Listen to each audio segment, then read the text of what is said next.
ফিরে এলাম বিরতির পর। এবার যে বিষয়ের দিকে ইঙ্গিত আপনাদের দেব তা শুনলে হয়তো আপনাদের মুখে একটু হলেও হাসি কিংবা বিদ্রুপ আসতে পারে। কেন বলছি বলুন তো?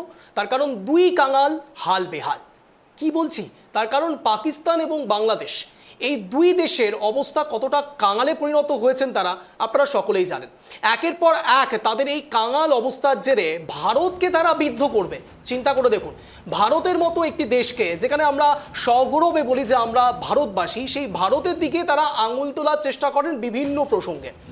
একেবারে সে বিষয়ের দিকে কেন্দ্র করে বাংলাদেশ যখন কোণঠাসা হচ্ছে, তখন ঠিক সেখানে পাকিস্তান একটু বোধহয় অক্সিজেন দিতে গিয়েছিলেন বাংলাদেশের ক্ষেত্রে। কিন্তু প্রশ্নটা হচ্ছে ওই অনেকটা চোরের ওপর বাটপাড়ি। কেন বলুন তো? তার কারণ বাংলাদেশে যখন তারা পৌঁছচ্ছেন, তখন বাংলাদেশ কোথায় পাকিস্তানের সঙ্গে হাত মেলাবে তা না করে পাকিস্তানের ওপর উল্টো চেয়ে বসছেন টাকা। ঠিক শুনছেন, ৭১-এর সময়তে যে টাকা ব্যবহার করা হয়েছে বাংলাদেশের পক্ষ থেকে, অর্থাৎ সে সময়ের পূর্ব পাকিস্তান, পশ্চিম পাকিস্তান, পূর্ব পাকিস্তানের এই লড়াই আপনারা সবাই জানেন। বিশেষ করে ভাষার ভিত্তিতে যে ভাগ হয়েছিল, সেই ভাগের ভিত্তিতে আজ শেখ মুজিবুর রহমানের মূর্তি ভাঙা হয়। চিন্তা করে দেখুন, সেখানে হাসিনা সরকারকে বের করে দেওয়া হয় এবং তার সঙ্গে সঙ্গে অন্তর্বর্তীকালীন সরকার বসে, এবং সেই অন্তর্বর্তীকালীন সরকার হয়তো পাকিস্তান একটু ভেবেছিল বাংলাদেশের সঙ্গে ভারতের সম্পর্ক বিদ্বেষমূলক অবস্থায় যাচ্ছে, তাই একটু ইন্ধন জোগাতে যাবেন। কিন্তু না, উল্টে বুমেরাং হয়ে পড়েছে। বাংলাদেশ এখন পাকিস্তানের কাছ থেকে টাকা চাইছে। ঠিক শুনছেন, আর ঠিক সেই বিষয়কে কেন্দ্র করে ইতিমধ্যে পাকিস্তান একটু ব্যাকফুটে রয়েছে।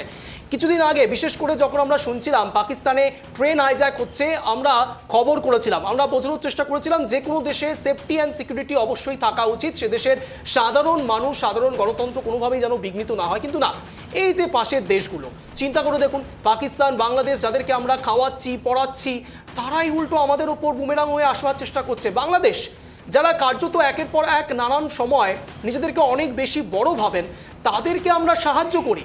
এবার উল্টে ভারত কি করেছে আপনারা সবাই জানেন। আর ঠিক সেখান থেকে বাংলাদেশ একটু বেগ পেতে শুরু করেছিল, আর সেখান থেকেই বাংলাদেশের অন্তর্বর্তীকালীন সরকার ইউনূস, তিনি ভোটের নির্ঘণ্ট প্রকাশ করবার চেষ্টা করেছেন বাংলাদেশে। কিন্তু সবাই আখের গোছানোরই চেষ্টা করে। ঠিক যেমনটা ওই যে টাকাটা যেটা বাংলাদেশ একসময় পেত পাকিস্তানের থেকে, সেই টাকাটা হয়তো এবার ইউনূস সরকার চাইছেন এ কারণের জন্য যে অন্তত কিছু টাকা পেলে বাংলাদেশের অবস্থা একটু ঠিক হয়, বাংলাদেশের অবস্থাটা একটু ভালো পর্যায়ে আসে। অন্তত ৩৮,০০০ কোটি টাকা তো পাওয়া যেতেই পারে। আর ঠিক সেখান থেকে পাকিস্তান আর বাংলাদেশ নিয়ে কেন এত কথা বলছি? পাকিস্তানের আর্মি চিফের কথা, সেখানকার এক সদস্যের কথা আপনাদের সামনে রাখবো, যা শুনলে আপনাদেরও রক্ত টকবক করবে। শুনুন।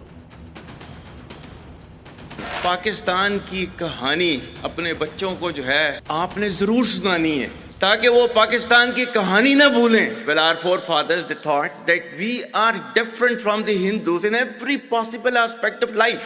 Our religion is different, our customs are different, our traditions are different, our thoughts are different, our ambitions are different. That was the foundation of the two-nation theory that was laid there. That we are two nations, we are not one nation. So because of that, our forefathers, they struggled, mounted that incessant struggle to create this country.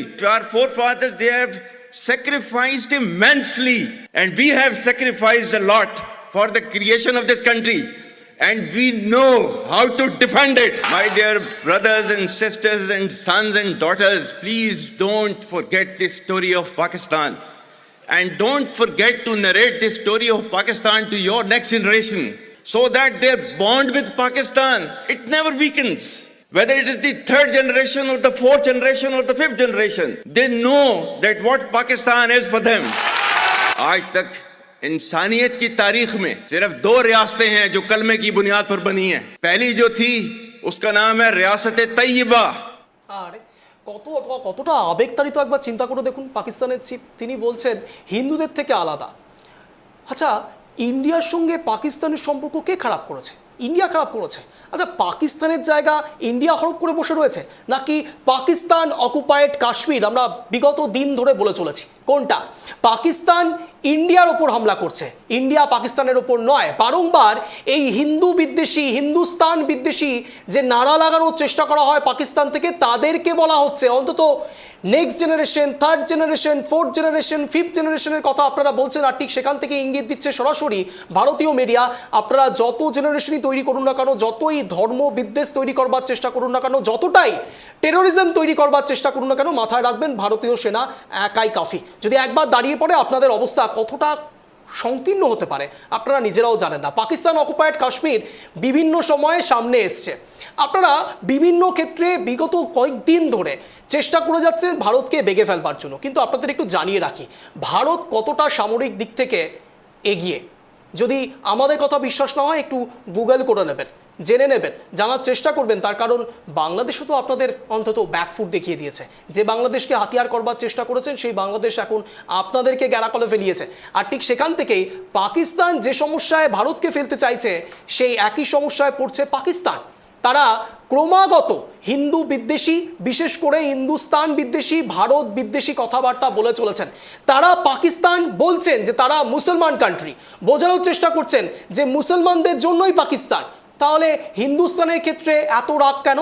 এখানে হিন্দু মুসলমান সবাই একত্রিতভাবে আমরা থাকি।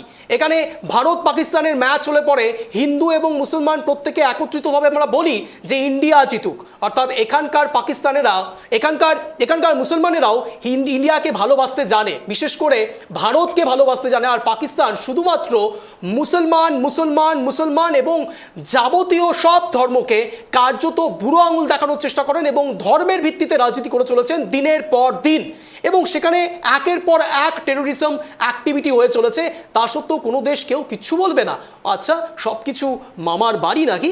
পাকিস্তান চেষ্টা করে যাবেন আর India বসে থাকবে টুটো জগন্নাথের মতো, কিছু করবে না? সার্জিক্যাল স্ট্রাইকের কথাটা মনে আছে তো? এবার মাথায় রাখবেন, বাংলাদেশ যদি আপনাদেরকে 38,000 কোটি টাকার কথা বলতে পারে, তাহলে ভারত চাইলে কোন অ্যাটাক করতে পারে পাকিস্তান একটু ভাববেন। কুনামি, একেবারে আমরা এই যে এত কথা বলছি, এইসবের মাঝে যে কথা উল্লেখ করতে হয়, আপনারা জানেন গত বছরের আগস্টে হাসিনা সরকারের পতন হয় এবং তারপরেই কিন্তু অন্তর্বর্তীকালীন সরকার গঠন হয় বাংলাদেশে। আর তারপর থেকেই এক সময়ের শত্রু পাকিস্তান, একসময় বাংলাদেশের শত্রু পাকিস্তানের সঙ্গে কিন্তু সখ্যতা বাড়াচ্ছে বাংলাদেশ, এবং তার নজির কিন্তু আবারও দেখা গেল। বৃহস্পতিবারই পাকিস্তানের বিদেশ সচিব আমনা বালোচ তিনি কিন্তু ঢাকা সফরে এসেছেন, এবং ঢাকা সফরে এসে কিন্তু এখানে দ্বিপাক্ষিক বৈঠক হয় এবং বৈঠকে বিভিন্ন ইস্যু নিয়ে বাংলাদেশের সঙ্গে আলোচনা হয় আমনা বালোচের। এবং এই বৈঠকেই কিন্তু উঠে আসে বাংলাদেশের পক্ষ থেকে দাবি করা হয় যে ক্ষতিপূরণ হয়েছিল 1971-এর যুদ্ধে, সেই ক্ষতিপূরণ নাকি দিতে হবে পাকিস্তানকে, এমনটাও কিন্তু বলা হচ্ছে এই দ্বিপাক্ষিক বৈঠকের পরে। এবং আপনাদের জানিয়ে রাখবো, সেখানে তাকে, এই যে আমনা বালোচ বাংলাদেশে পৌঁছেছিলেন, সেখানে তাকে স্বাগত জানাতে উপস্থিত ছিলেন বাংলাদেশের বিদেশ মন্ত্রকের দক্ষিণ এশিয়া শাখার মহাসচিব ইসরাত জাহান। এবং ঢাকা সূত্রে জানা যাচ্ছে বাংলাদেশ ও ঢাকার মধ্যে কূটনৈতিক সম্পর্ক আরও মজবুত করতেই আমনা বালোচ এই সফরে এসেছেন, এবং এই সফরের দুই দেশের বিদেশ সচিব পর্যায়ের বৈঠক হয়। অনুমান করা হচ্ছে যে এই বৈঠকে সংশ্লিষ্ট দুই দেশের দ্বিপাক্ষিক বিষয়গুলো নিয়ে আলোচনার পাশাপাশি দক্ষিণ এশিয়ার অন্যান্য আঞ্চলিক বিষয় নিয়েও কিন্তু আলোচনা হয়েছে এই বৈঠকে।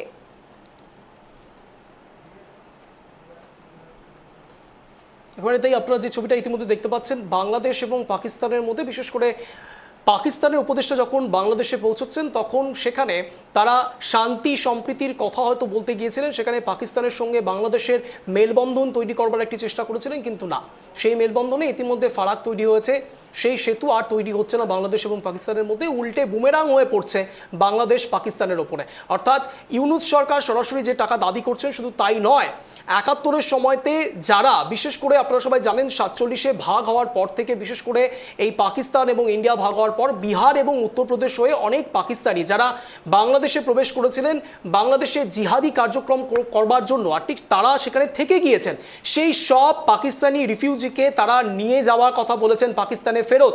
অর্থাৎ তারা দিনের পর দিন অবহেলিত হচ্ছেন, লাঞ্ছিত হচ্ছেন, এমনটাও স্বীকার করছেন ইউনূস সরকার। অর্থাৎ সেই সব পাকিস্তানিকে ফেরত নিয়ে যান, দাবি জানাচ্ছেন ইউনূস সরকার। পাকিস্তানকে সরাসরি কড়া হুঁশিয়ারি দিচ্ছেন, টাকা ফেরত দিতে হবে।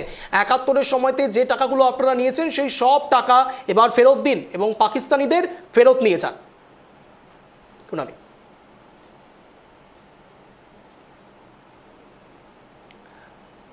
আজকের মতো ইঙ্গিত এ পর্যন্তই। আপনারা সবাই জানেন, বিশেষ করে একদিকে মুর্শিদাবাদ প্রসঙ্গে যখন তোলপাড় হচ্ছে রাজ্য রাজনীতি, উল্টো দিকে বাংলাদেশ এবং পাকিস্তানের মধ্যে এই লড়াইয়ের মাঝে ভারত এক্সট্রা ডিভিডেন্ড পাবে, এটা আর বলার অবকাশ রাখে না। এদিকে নজর থাকছে, কিন্তু আপনারাও নজর রাখুন প্রতিদিন ঠিক বিকেল 4:57 ট্রাইপি বাংলার পর্দায় ইঙ্গিত দেখতে।